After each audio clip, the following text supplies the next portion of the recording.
1947 সালে ব্রিটিশদের হাত থেকে ভারতবর্ষ স্বাধীন হলো, আর অখণ্ড ভারতবর্ষ ইন্ডিয়া এবং পাকিস্তান নামে দুটি ডোমিনিয়নে পৃথক হয়ে গেল। এই দুটি ডোমিনিয়ন পরবর্তীকালে ইন্ডিয়া এবং পাকিস্তান দুটি দেশে পরিণত হয়। পাকিস্তান দুটি ভাগ ছিল, একটা হলো পূর্ব পাকিস্তান, যেটাকে বর্তমান বাংলাদেশ নামে জানি, আর একটা হলো পশ্চিম পাকিস্তান, যেটা বর্তমান পাকিস্তান নামে পরিচিত। বেশ কিছুদিন যাওয়ার পর 1971 সালে পূর্ব পাকিস্তান পশ্চিম পাকিস্তান থেকে আলাদা হয়ে সম্পূর্ণ স্বাধীন একটি রাষ্ট্র তৈরি করলো, যার নাম বর্তমান বাংলাদেশ। এই বাংলাদেশের সঙ্গে ইন্ডিয়ার টোটাল ল্যান্ড বর্ডার এরিয়া রয়েছে 4096 কিলোমিটার, আর পশ্চিমবঙ্গের সঙ্গে বাংলাদেশের ল্যান্ড বর্ডার এরিয়া রয়েছে 2217 কিলোমিটার। এই যে ল্যান্ড বর্ডার এরিয়াটি রয়েছে, এখানে আমরা দেখতে পারি বেশ কিছু সময় গরু পাচার হয়ে থাকে।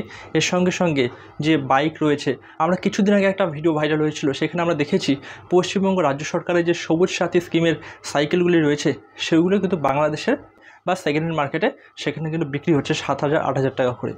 ঠিক আছে, তো এই সমস্যাগুলো কিন্তু আমরা দেখতে পাচ্ছি। তো রিসেন্টলি আরেকটা ভিডিও ভাইরাল হয়ে গেছে, যেটা আমি ফেসবুকে দেখছি। এই ভিডিওটি তোমাদেরকে শো করে দিচ্ছি, তার আগে বলছি তো কীভাবে বাংলাদেশিরা বা বাংলাদেশ থেকে যারা অনুপ্রবেশকারী ভিসা পাসপোর্ট ছাড়া ভারতবর্ষে আসতে চায় অবৈধ উপায়ে, তারা কিভাবে আসতে পারবে সেটা কিন্তু দেখাচ্ছে এই ভিডিওটিতে। এই ভিডিওটা তোমাদের প্রত্যেককে সম্পূর্ণ দেখার অনুরোধ রইল। ভিসা লাগবে না, কোনো প্রকার পাসপোর্ট লাগবে না, আমি এখন ভারতে ঢুকবো। সরাসরি ইন্ডিয়া সত্যিই কি যাওয়া যায়?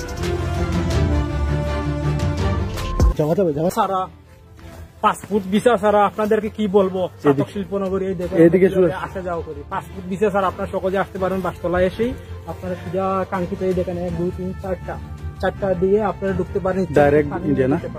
অনুপ্রবেশকারীরা ভারতবর্ষে দীর্ঘদিন কাজকর্ম করবে, এরপর ভারতবর্ষের সিটিজেনশিপ অ্যাক্টের মাধ্যমে ভারতবর্ষের কিন্তু নাগরিকত্ব নিয়ে নেবে।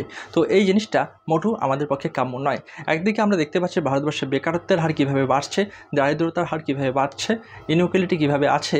তো সেই ক্ষেত্রে এইভাবে যদি অনুপ্রবেশকারী আসে, সেক্ষেত্রে কিন্তু আমরা যারা মূল নিবাসী রয়েছি তাদের অনেকটাই সমস্যার সৃষ্টি হবে ভবিষ্যতে। সেই জন্য এই ভিডিওটিকে তোমাদেরকে শেয়ার করার অনুরোধ রইল।